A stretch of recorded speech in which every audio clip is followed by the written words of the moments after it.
just before this video starts, just a heads up, it's a long video because there was a lot of questions asked, and there's also going to be a part 2 of it. But yeah, there was a lot of questions asked, so if you asked a question, feel free to skip along to your question or whatever, or if you just want to stick around and hear all my answers to the tech-based questions along with some personal questions about me, then feel free. The video will now start.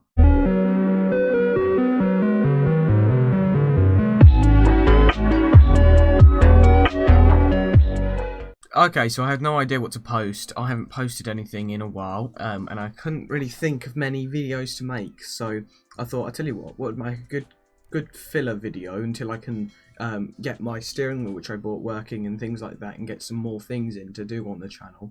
I thought I'd just ask a few questions on Instagram and see what kind of not ask a few questions, get a few questions from Instagram and answer them here.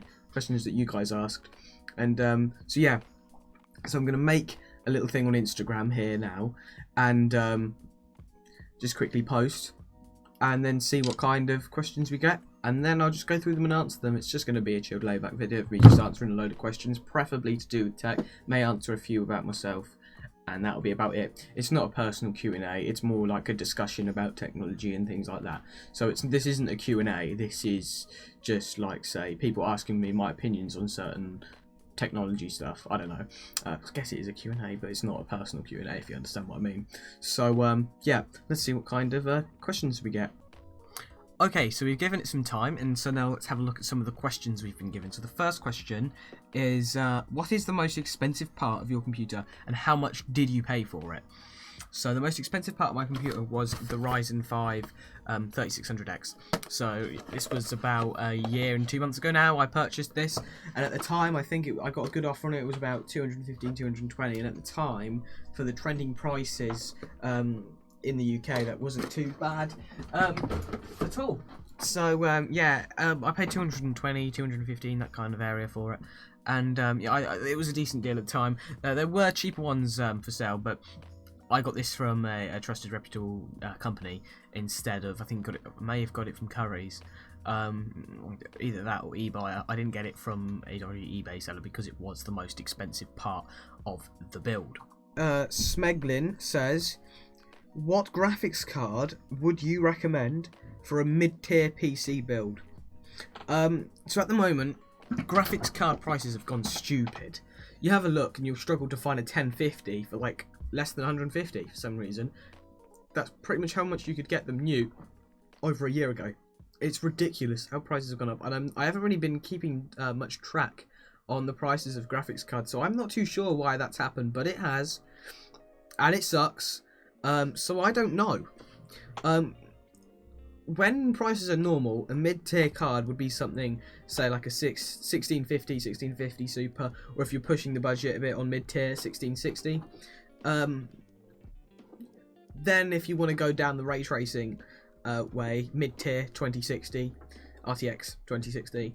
AMD is quite a good route to go down at the moment. You can get RX 480s and 580s still quite cheap. Thing is, even the 480's gone up in price. I've got an RX 480, I paid 115 for it from CEX, I think, around that. And on eBay, I found one of the cheapest ones were 150. So go away, put that on Zion. So it is a hard one. But if you are currently building a mid-tier PC, I recommend just waiting. Get either an APU at the moment, or just an Intel that has integrated graphics in it, and use that until graphics prices go down. It's hard, you won't be able to get straight into gaming, but it is worth it at the moment, waiting for prices to go down if they are going to go down in the next few months, because it is bad. But yeah, I'd say RX 480, RX 580, 1650 or 2060. So that would be my mid-tier graphics cards. Obviously, the choice is up to you what will work best with the hardware you currently have in your computer anyway. Another graphics card question. What is the best graphics card? So, in terms of performance, just the best graphics card, one of the best would be the RTX 3090 Ti, if that even exists, or 3090. You can get a 3090 on like eBay for like $2,000 or more. You know, the prices are ridiculous on them. They've got like 24 gigabytes of VRAM, I haven't really educated myself that much on the 30 series, to be honest, because I just know I won't ever touch one. In the next 2 years, 3 years, I probably won't ever see one unless it's in like the CEX window. So there's no much point in me really doing much research on them. But that is the best graphics card. But more realistically, what this question probably is what is the best overall graphics card in terms of value, performance, and things like that. And I think it's really hard again to tell at the moment, but one of the best I'd say is the 2070, because it's not the top series, so it would have depreciated a bit, but it still holds itself up. Or if you don't want to go down the ray tracing mode, then the 1660 is still one of the best cards. But that's in terms of value. I think some of the best cards are things like the RTX 2070, 2070 Super, 2080. Is the 2070 Super a thing? I'm really not qualified to tell people, what cards they should or shouldn't get. But from what I know, those are some of the best cards.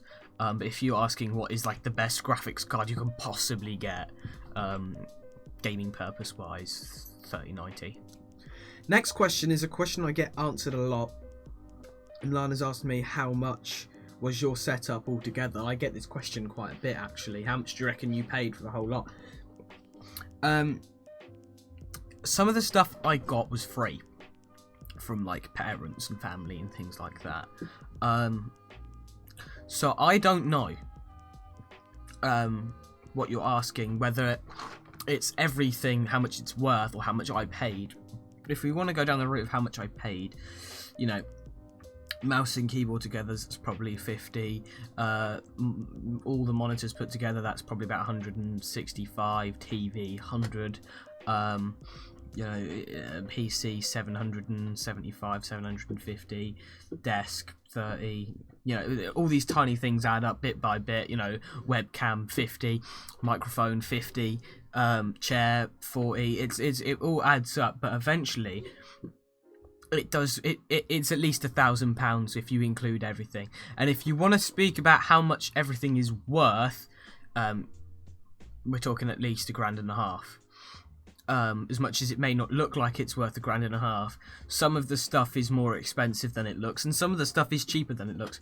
But if you're thinking everything on my desk setup, including everything that makes the setup possible, because it wouldn't be possible without this bed, because if I had a bed on the floor, it wouldn't. So the bed is actually a part of the setup, because it's what holds the lights. It's what has the setup up there with the TV and the Xbox. And so if you include everything, the bedroom setup is quite expensive, and that is why it has taken 4 years to make. But it never stop. I mean, I might give you a sneak peek of the steering wheel I paid 30 fucking quid for. But I have been deal hunting. It's not a question of me. I've just had a load of money and just gone and sprayed it on a load of new things and overpriced stuff. I have been deal hunting for the past 4 years. So, although I may have paid less than what it's worth, it is worth quite a bit. But don't really like to brag about that one, because there's a lot of people that have much more expensive setups than me. It's not hard. Next question is, how long did it take you to build your PC? So I take it you mean from, okay, let's get everything out and start building, which I made some videos on. I'll put a banner up. It'll be either here or here. And so I made a video of me building it. And overall, the actual build of the computer actually only took around 4 hours in terms of building it and putting the software on it. The hard drive already had the software, but I reset it so it would automatically install its own drivers, because it came from a different system. So it's quite easy, and the time goes quick when you're doing it. So the 4 hours didn't feel like 4 hours, but it was like I got home from school and started building at 4:30, and then 5:30, and then dinner came along. It was 6:30, 7:30, 8:30. And by the time I booted it up, it was like 9 o'clock, and I was like, hey! And then I finally did the cinematics of the computer at the end of the video of building it, when I had just gotten out of the shower. And I got out of the shower, had a towel around me, and I was just doing the cinematics. It took that long, but it went fast. It made the evening go fast, because once you're in work mode of building the PC, it does go quick. Because if you are into computers and you like to do a PC build, you do enjoy it. It is enjoyable, and that's what makes it go quick. But no, it is a time-consuming process. And if you look at build guides that are like 20 minutes long, or like people explain how to build a computer, you know, you get the motherboard, you put the CPU, RAM, GPU, screw it in, connect it up together, power supply on, done. That sounds so easy, and to a certain extent it is. But it's a time-consuming process, because if you rush it, you could have possibly thousands of pounds worth of parts just useless, especially if you fry up the motherboard and your components and your power supply and things like that. You don't want things to go wrong, because when no one wants to troubleshoot a computer that doesn't work, it's just the feeling of building a computer and it not working is enough to just kill your mood straight away. You might even cry. So you want to take your time and care with it. And to any first time builders, take your time, do your research. Do not buy your stuff until you've done your research. And when you have done your research, buy your stuff. Make sure you know and are confident what you're doing, and don't be ashamed to check back on build guides and things like that, or look things up online while you're building it. You know, I don't know what to do here. Don't guess it. Don't look at the manual. The manual is normally useless. Use the manual as a last resort. Have a look online, because you will find people who will guide you through it, either in a forum or in a video. And that is another part that will take a lot of time on your first build. And as you gain more experience, you'll probably be able to do it in about 2 hours. But your first build is probably going to take about 4 hours for you. But some people can speedrun a PC in an hour. I would not recommend doing that at your first time. If you're experienced and you reckon you can do it, do it. But when you've got expensive parts, it's not worth it. It's going to take time. Here's a question from Hayden. Hey, how are you such sexy, man? You make daughter so happy, girl. Just need 1,000 rupees. 10,000 rupees. You're racist. You're talking about rupees to me because I'm partially Indian, which you can't see because of the lighting in this fucking room. You are so racist, and I can't believe you've said that to me. I'm block you on all socials. Okay, maybe I might not block you because you have a serious question. What is the best way to set money aside and save it for a new PC and setup? So you don't want to spend your money on things like takeaways, drinks, sweets and things like that. As tempting as it might be when you're like in a shop and you're like, oh, I want those packet of Pringles, oh, I want a pot noodle, oh, I want takeaway food. You look on eBay, you know, and you buy things. You don't want to waste money on things like this. Now I've done my savings, so you know I've treated myself, and I'm going to start saving again shortly. But it's like you need to make sure you're saving, because it's not just £5. When you buy something, it's not just, oh, it's just £5. It doesn't matter. I mean, it's only a little bit of money. You know, the thing that I'm saving up for £1,000, like what can £5 be? It's a huge deal, because every time you spend another £5, especially if you do it on your card, you'll see on your bank statement month after month, and you have a look at the app and you're like, oh my god, did I really spend that much? And I think everyone who's got a bank account knows the feeling of having a look at their bank balance and thinking, wow, is it really that low? Like me checking in thinking I have 400, it's like 320. I'm like, I've spent 80 quid, what the fuck? And I've only spent it on takeaways and things. You know, I bought a cheap watch on eBay because it looked cool. You know, that's the exact thing you don't want to do when you're saving. So, you know, and I bought this phone because I used to have a phone like this and I broke it, so I bought it just for nostalgia.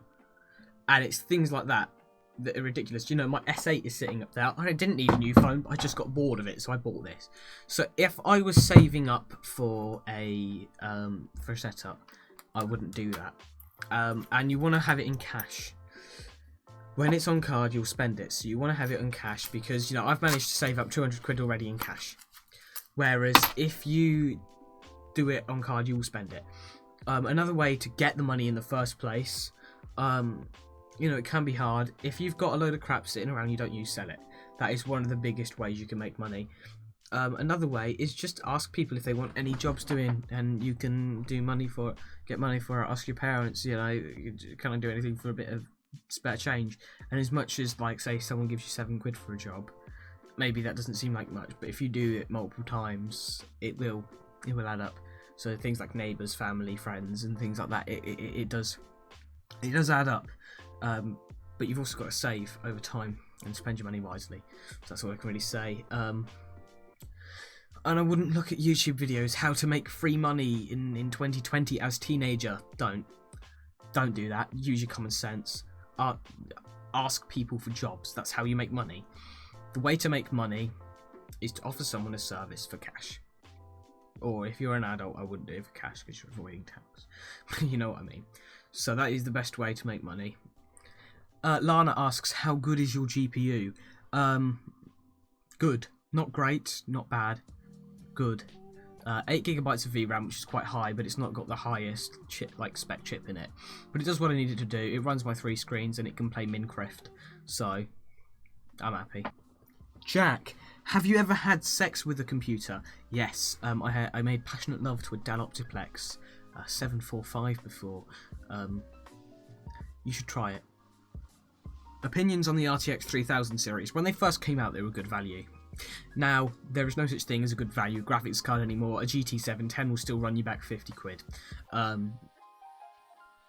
But they are good cards. For what they are good cards. That's all I shall say. AMD or Intel? Jack asks again. I don't know. I personally use Ryzen because it was the cheapest, best value at the time. And if you're doing a value build, use Ryzen. In all other cases, use Intel. The support is higher and things like that, and they just work a bit better, I think.